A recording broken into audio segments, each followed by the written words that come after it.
रामकृष्ण हरी माऊली. आज आपण 1539 पासून सुरुवात करत आहोत. कृपाळू सज्जन तुम्ही संत जन, याची कृपादान तुमचे मज. आठवण तुम्ही द्यावी पांडुरंगा, किंवा माझी सांगा का कुळती.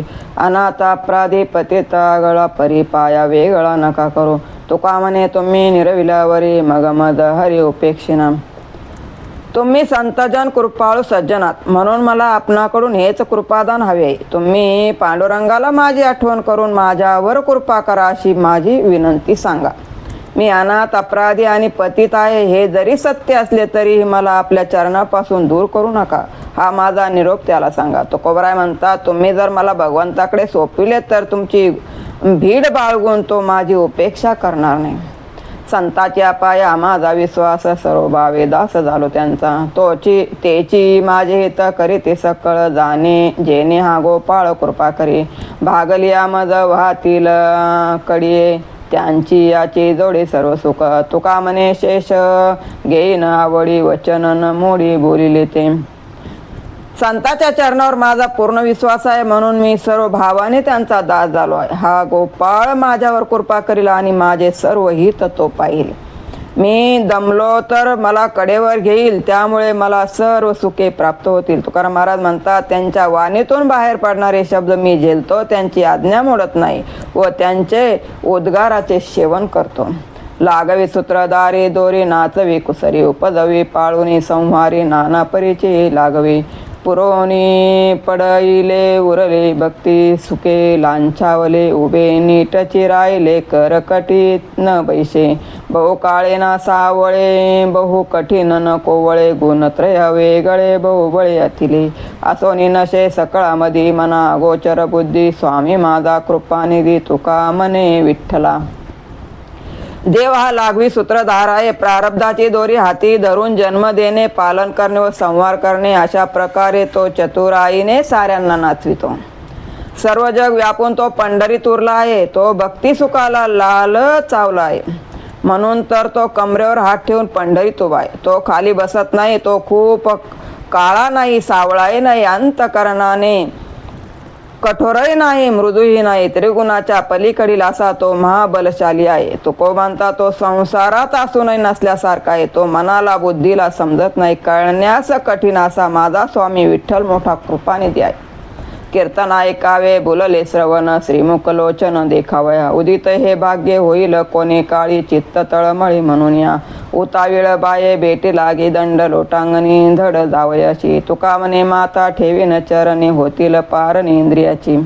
कीर्तन ऐकण्यासाठी माझे कान व श्रीहरीचे मुख पाहण्यासाठी माझे डोळे आतुर झाले आहे. माझा भाग्य उदय केव्हा होईल व सगुण रूपाचे दर्शन मला केव्हा होईल, यासाठी माझे मन तळमळत आहे.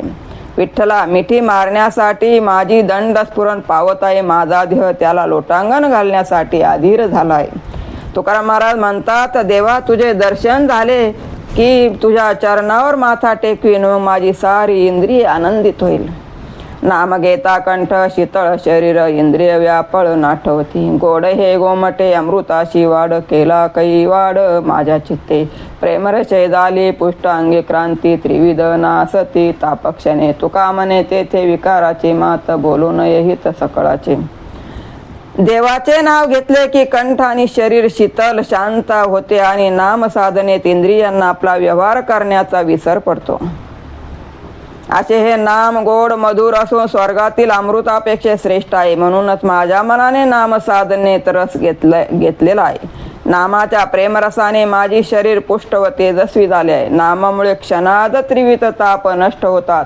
तुकोबा म्हणतात, नाम घेणाऱ्याजवळ जन्म मृत्यू अशा विकाराची गोष्ट बोलूच नाही. नाम हे सर्वासाठी हितकारकच आहे. स्वामी काज गुरु भक्ती, पितृवचन सेवापती. याची विष्णूची महापूजा, अनुभव नाही तुझा. सत्य बोले मुखे, दुखणे अनेकाचे दुःखे. निश्चयाचे बळ, तुका म्हणे तेची फळ. स्वामी सेवा, गुरु भक्ती, पित्याची आज्ञा, पतीची सेवा या गोष्टी कराव्यात. हीच विष्णूची महापूजा आहे. यामध्ये दुसरा कोणताही भाव नाही. मुखाने खरे बोलणे आणि दुसऱ्याच्या दुःखाने दुःखी होणे ही खरी सेवा आहे. तुकाराम महाराज म्हणतात, सेवेच्या मागे जर निश्चयाचे बळ असेल तर त्याप्रमाणे फळ प्राप्त होते. चित्त घेऊन या तू काय देशी ऐशी मज पाशी सांगादी. तरीच पंढरी राया करीन साचो वाटी नेगे दया तुटी येईल ते. रिद्धी सिद्धी काय दाविष्य विलास नाही मज आस मुक्तीची. तुका म्हणे तुझे माझे गडे तर भक्तीचा भाव रे देणे घेणे. माझे चित्त तुला दिले तर त्या बदल्यात तुम्हाला काय देशील हे अगोदर सांग. हे पंढरी राया, मी तुझ्याबरोबर देण्या घेण्याचा व्यवहार करीन, परंतु त्याने जर माझे नुकसान होणार असेल तर मी ते करणार नाही. भगवंता, तू मला रिद्धी-सिद्धीचे आमिष दाखवित असशील तर मला त्याचे आकर्षण नाही, मला मुक्तीचीही आस नाही. तुकाराम महाराज म्हणतात, तुझ्या माझ्यातील देण्या घेण्याचा व्यवहार असे करूया की तू माझे चित्त घे आणि मी तुझ्या भक्तीविषयीचे प्रेम मला दे. तुझा संग पुरे संगती पुरे विठोबा. आपुल्या सारिके करीशी दास भिकारीचा जग जाणे. रूपानाये ठाव नाव तैसे अमुचे करीशी देवा. तुका म्हणे तोये अपुले भेंडाळे करीशी वाटोळे माझे तैसे. विठोबा, तुझी संगत आता पुरे झाली, कारण तू आपल्या दासांना स्वतः सारखेच बनंग भिकारी बनवतोस. हे साऱ्या जगाला ठाऊक आहे. देवा, तुझ्या रूपाच्या नावाचा ठाव ठिकाणा नाही, तुझा आश्रयही नाही. आमची ही स्थिती तू तशीच करशील. तुकाराम महाराज म्हणतात, देवा, तुझ्या भोवती क्षीरसागराचा वेढा आहे, मलाही तसेच पाण्यात बुडवशील, माझे वाटोळे करशील. तुझ्याकडून दुसरे काय होणार रे. त्यापेक्षा तुझी संगतच नको. आता मज तारे वचन हे साच करे. तुझे नाम दीनानाथ ब्रिदावळी जग विख्यात. कोण लेखी माझा दोष तुझा त्रिभुवनी ठसा. कोण लेखी माझा दोष तुझ्या त्रिभुवनी ठसा. वाया जाता मग तुका म्हणे तुम्हाला दम. भगवंता, माझे रक्षण करून तू व तुझ्या विषयीचे वचन सार्थ कर. तुझे नाव दीनानाथ आहे, तुझे ब्रीद जगात सिद्ध आहे. पतित पावन असा तुझ्या कीर्तीचा ठसा उमटलेला आहे, त्यामुळे तुझ्या पुढे माझ्या पापाची किंमत ती काय असणार. तुकाराम महाराज म्हणतात, तुझा भक्त होऊन मी जर वाया गेलो तर त्याची लज्जा तुम्हालाच वाटेल. विठ्ठल आमचा निजाचा सज्जन सोयरा जीवाचा. माय बाप चुलता बंधू अवघा तुझशी संबंधू. उभय कुळी साक्ष तुझी माझा मातुळ पक्ष. समर्पिली काया तुका म्हणे पंढरी राया. विठ्ठला, आमच्या सर्वात जवळचा नातलग सोयरा तूच आहे. म्हटले तर मायबाप चुलता बंधू अशा विविध नात्यांनी तू आमच्यामध्ये गुंतलेला आहेस. माता विठाई व पिता विठ्ठल अशा दोन्ही कुळात तूच आहेस. माझा मातुल म्हणजे मामा, माता म्हणजे आजोबा तूच आहेस. सारे काही तूच आहेस. तुकाराम महाराज म्हणतात, हे पंढरराया, मी माझा देह तुला अर्पण केलाय. वेदाचा तो अर्थ आम्हासाशी ठावा. येरानी वहावा भार माथा. कादल्याची गोडी देखील अशी नाही, भारगण वाई मधुरीचे. उत्पत्ती पाळन संवाराचे निज जेने नेले बीज त्याचे अति. तुका म्हणे आम्हा सापडले मूळ आपणची फळ आले आता.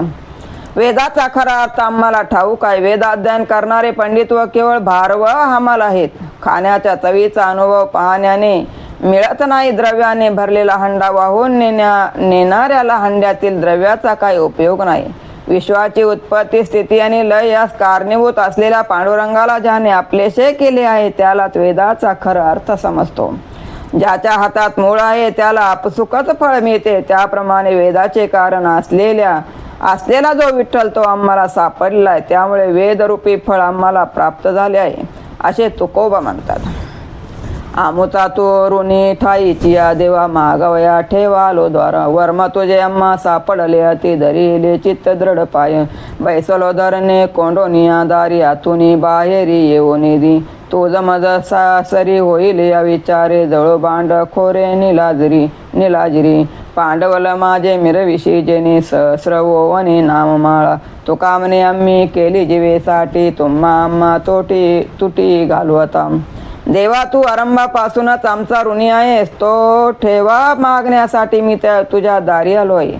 तुझे वर्म आमच्या हाती सापडले आहे, म्हणूनच तुझे चरण घट्ट धरून ठेवले आहे. तुला बंदिवान करून माझ्या दारात बसलो आहे. तुला आत बाहेर करूच देणार नाही. या विचाराने तुझी माझी बरोबर होईल. निराजऱ्या भांडखोरांना आग लागो. सहस्रनामे असलेल्या ईश्वरा, तू माझ्या सेवेचं भांडवल घेऊनच लोकांमध्ये मिरवतोस ना. मी जर भक्त म्हणून तुझी पूजा केली नसती तर तुला देव कोणी म्हटले असते. तुकाराम महाराज म्हणतात, आम्ही तुला आमचा प्राणार्पण केला आहे. आता स्वामी आणि दास असा तुझा माझ्यातील भेद मिटून टाक. काय धोविले बाहेरी मन, मळले अंतरी गादले जन्मवरी असत्य काटे काटले. सांडी व्यापार दंबाचा शुद्ध करी रे मन वाचा, तुझी या चित्ताचा तुझ क्वाही आपुला. पाप पुण्य विटाळ दे करीन न विचारिशी काही. काय चाचपणे मही जी अखंड सोवळी. काम क्रोध वेगळा ऐसा कोई, हा सोवळा तुका मने कळा गुंडून ठेवी कुसरी. आतील मन मळलेले असताना बाहेरील शरीर स्वच्छ करण्यास काय अर्थ आहे. आयुष्यभर अनेक असत्य व्यवहार केल्यामुळे तुझे मन अनेक दोषांनी व्यापले आहेत. म्हणून असत्याचा व्यवहार सोडून दे. तुझे मन तुझी वाणी शुद्ध कर. ती शुद्ध झाली आहे की नाही याविषयी तुझ्या मनाला खूप साक्षी आहे. तुलाच ते कळेल. देहाच मुळात पाप पुण्य रचित आहे, त्यामुळे त्यात पाप पुण्याचा विटाळ भरलेला आहे. याचा तू विचार करीत नाहीस आणि सदा सर्व काळ पवित्र सोवळे असणारी जी पृथ्वी, तिच्यात काय चाचपत आहेस. शुद्ध अशुद्ध असा तिला हा दोष देत आहेस. तुकाराम महाराज म्हणतात, काम क्रोध पाप पुण्य यापासून वेगळा हो. शहाणपणाचा अभिमान बाजूला ठेव, म्हणजे तू खरा सोहळा होशील. सत्यकर्मे आचरे बापा, सत्यकर्मे आचरे. सत्यकर्मे आचरे होईल हित, वारेल दुःख सत्याचे. ओस वाढविता वाढली गोडी, मूळ साखर हे त्याची परवडी. साखरेचा आता आळा लाविला कांदा, तुळसाना परिवाडे दुर्गंधा. सत्य सत्य ऐशी परी तुका म्हणे याचा विचार करी. सत्कर्म कर रे बाबा, सत्कर्म कर. सत्कर्म केल्यानेच तुझे कल्याण होईल. असे असत्य कर्माचे दुःख निवारले जाईल. ऊसवाला वाढल्यावर त्याची गोडी वाढेल. साखर मूळ ही त्याचीच वेगळी रूपे आहेत. ऊसाच्या आळ्यात कांदा लावला तर कांद्याच्या गुणधर्मामुळे ऊसाला दुर्गंधी येणारच. तुकोबा म्हणतात, याप्रमाणे तू सत्य असत्याविषयी विचार कर. पाषाण देव पाषाण पायरी, पूजा एकावरी पाय ठेवी. सार तो भाव अनुभवी देव तिची झाले. उदका भिन्न पालट होई, गंगा गोड येर चवी काय नाही. तुका म्हणे हे भाविकाचे वर्म, येरी धर्माधर्म विचारावे. देवाची मूर्ती पाषाणाची असते, देवळाची पायरी ही पाषाणाचीच असते. एका पाषाणाची विधिवत पूजा केली जाते व एका पाषाणावर पाय ठेवला जातो. दोन्ही पाषाणच असताना असा भेद का? तर याचे मुख्य कारण म्हणजे शास्त्र शुद्ध निष्ठा. शास्त्रानुसार देवाची मूर्ती प्राणप्रतिष्ठा केली जाते. पायरीची ठिकाणी ती नसते, म्हणून तेथे देवत्वाची भावना नसते. मूर्तीत देव आहे अशी सात्विक श्रद्धा असते.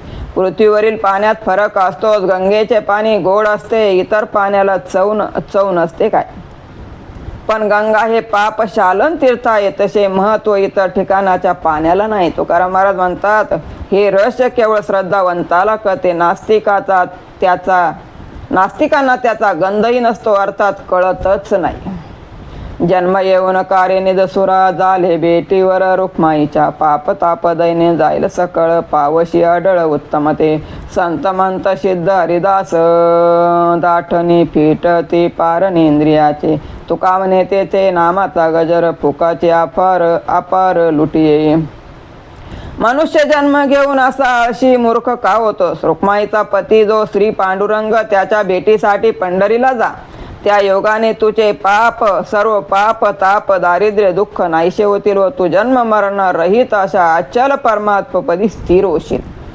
संत महंत सिद्ध अशा हरिदासाच्या समुदायात तुझी सर्व इंद्रिय आनंद अनुभवतील. तुकोबराय म्हणतात, ज्या ठिकाणी निरंतर नामाचा गजर चाललेला आहे तेथे तू आनंदाचा अपार लाभही लूट कर. काय धोविले कातळे काळ, कुट भीतरी कुडे. उगा राये लोक भांडा, चाळविल्या पोरे रांडा. घेशी भूते पानवता, उगाच हलवी माथा. लावणी बैसे टाळी, मग इंद्रिय मोकळी. हलवीत बैसे माळा, विजय जप वेळो वेळा. तुका म्हणे हा व्यवहार, नाम विठोबाचे सार. बाह्य कातडे धुवून स्वच्छ केलेस, पण तसे करून काय उपयोग. आतली काम क्रोधादी अशी काळ कुट्ट घाण तशीच आहे. भांडखोर बायका पोरांना ओगीच लोकाशी भांडणाऱ्यांना नादी लागून फसवितोस कशाला. अंगावर गोंगडे पांघरून पानवठ्यावर बसतो, सारी चिंतनात मग्न असल्याचे ढोंग करून उगाच मान हलवितोस.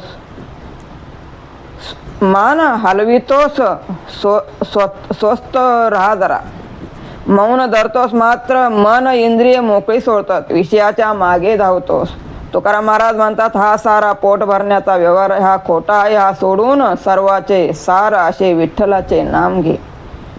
येयो येयो येई दावोनी विलंब कावाया लाविला कृपाळे. विठाई विश्वंबरे भवछेदके कोठे गुंतलीस माय विश्वव्यापके. न करी आता आळस वेरू वावया प्रगट कैचे दुर्यंतरो. नेगे नेगे माझी वाचा विसंवा तुका म्हणे हवा हवा साधवा. हे कृपाळू विठ्ठलाल, लवकर धावून ये, माझ्याकडे येण्यास व्यर्थ उशीर का लावतोस रे. विश्वंभरा, अशा जन्म मरण रूप संसाराचे छेदन करणारे हे विठाई तू कोठे गुंतली आहेस.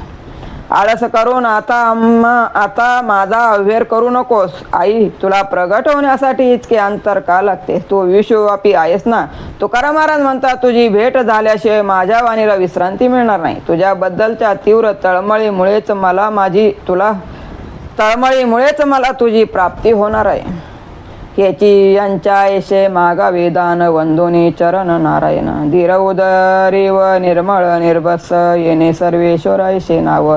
हाची होई जल याची आविभागे अनुभवे अंगे अनुभवाची. जोडे तयाचे का न करावे सायास. झाला तरी अळस दिनपणे. पावल्या मागे न कान घालावी धाव. धरिल्या तरी हाव बळ येते. तुका म्हणे घालो खडी मध्ये टाक. देवाचे हेक करून घेऊन नारायणाचे चरण वंदून त्यात हेच दान मागावे की त्याच्या लक्षणासारखी लक्षणे माझ्या ठिकाणी येतील. धैर्य, औदार्य, निर्मळत्व आणि निर्मल सत्व ही 4 लक्षणे नारायणाच्या अंगी आहेत, म्हणून त्या सर्वेश्वर असे म्हणतात. या 4 लक्षणापैकी सच्चिदानंद हा भाग जरी अंगी बांधला तरी मनुष्य ईश्वर प्राप्त जातो. ज्यांनी अनुभव घेतला आहे त्यांना हे कळून येईल. जे प्राप्त होण्यासारखे आहे त्यासाठी प्रयत्न का करू नये. अपेक्षित वस्तू प्राप्त करण्यासाठी आपल्या अंगी शक्ती प्राप्त होते. प्रयत्न करून नारायणाची लक्षणे आपल्या अंगी आणतो म्हटले तर श्रद्धापूर्वक प्रयत्नाने ते शक्य आहे. आळस केला तर जीवदशा कधी संपणार नाही. तुकाराम महाराज म्हणतात, खंडीवर धान्यासाठी पावशेराचा 4था भाग 1 टाक पोटात घालावा. त्याप्रमाणे देवाच्या अनेक लक्षणापैकी सच्चिदानंद एवढे एकच लक्षण आपण आत्मसात करावे. सत्ता बळे येता मागता विभाग लावया लाग. निमित्त करू तुझी ऐशी मुखे करू उच्चारण. बोले नारायण सापडू. आशे विन नाही उपजत मोह तरीच हा गोहा न पडे फंदी. तुका म्हणे आता व्हावे आज ऐशे सरीशे समागमी. भक्तामध्ये देवावर सत्ता गाजविण्याचे सामर्थ्य असले पाहिजे, म्हणजे देवाकडे आपला वाटा मागता येते. भगवंताकडे वशिला लावण्यासाठी काही निमित्त शोधू. नारायणा, आम्ही तुझीच बाळे आहोत असे तोंडाने म्हणून राहू. देवाला आपल्याविषयी आपुलकी वाटण्या इतके गोड भाष्य करू. भगवंताला वश करून घेऊ. एखाद्या वस्तूच्या प्राप्तीची आशा असल्याशिवाय प्रेम निर्माण होऊ शकत नाही. स्त्रीविषयी आस नसेल तर कोणताही नवरा स्त्रीच्या कटकटीत पडणार नाही. तुकाराम महाराज म्हणतात, आपण देवाच्या संगतीने देवासारखा हो आणि देवाच्या बरोबरीला बसू. करिता होय चित्तची नाही गटापटा काही करू नये. मग हालताची नाही जवळून करावा तो क्षीण शिनवितो. साहताची नाही काही पाकोळले उगले डळताय. तुका म्हणे तरी बोलावे दाखवून येते खुने कुण पुरतेची. न्यायासारख्या शास्त्राचे अध्ययन करताना गुरु समोर मला समजले असे म्हटले, पण त्या अध्ययनात मन नसले तर काय उपयोग. गटपट अशा पदार्थाचा क्लिष्ट विचार करू नये व ते शास्त्र शिकवण्याच्या भानगडीतही पडू नये. ते बरे. अध्यात्मशास्त्राच्या ठिकाणी मन स्थिर केले तर देव आपल्यापासून दूर जात नाही. अध्यात्मशास्त्राशिवाय इतर सारे श्रम केले तर त्याचे फळ श्रमच असतील. मन जरा जरी विचलित झाले तरी ते देवाला सहन होत नाही आणि चित्त जर स्थिर असेल तर तेथे देव निवांतपणे राहतो. तसेच मन हल्ले तर तो हलतो. तो कोबराय म्हणतात. यासाठी अध्यात्मशास्त्रात जे बोलायचे आहे ते आडपडद्याने बोलावे म्हणजे ते खुनेला पटते. संत संगे याचा वास सर्व काळ संचला सकळ मृतिमंत घालून या काळ अवघा बाहेरी त्याशीच अंतरी वास दिला. आपुलेशे जी नाही उरे दिले तो जविता भले ऐशी स्थळे तुका म्हणे नाही जाकत परिमळ चंदनाचे स्थळ चंदनचे. संत संगती सदैव भगवंताचा वास असतो. ते पूर्वीप्रमाणे तो प्रगट झालेला असतो. संतांनी कळे काळावर मात करून त्याला बाहेर घालून दिलेले असते व अंतःकरणात भगवंतांना स्थान दिलेले असते. ज्या संताच्या ठिकाणी अहंभाव नाही असे संत जेथे राहतात त्या ठिकाणाचा शोध केला पाहिजे. तुकाराम महाराज म्हणतात, चंदनाचा सुगंध लपून राहत नाही. चंदन ज्या ठिकाणी असतो ते स्थान चंदन रूपच झालेले असते. तसेच तेथील लक्षणावरून तेथे संत आहेत हे कळून येते. रामकृष्ण हरी माऊली. आज आपण 1560 वर थांबत आहोत.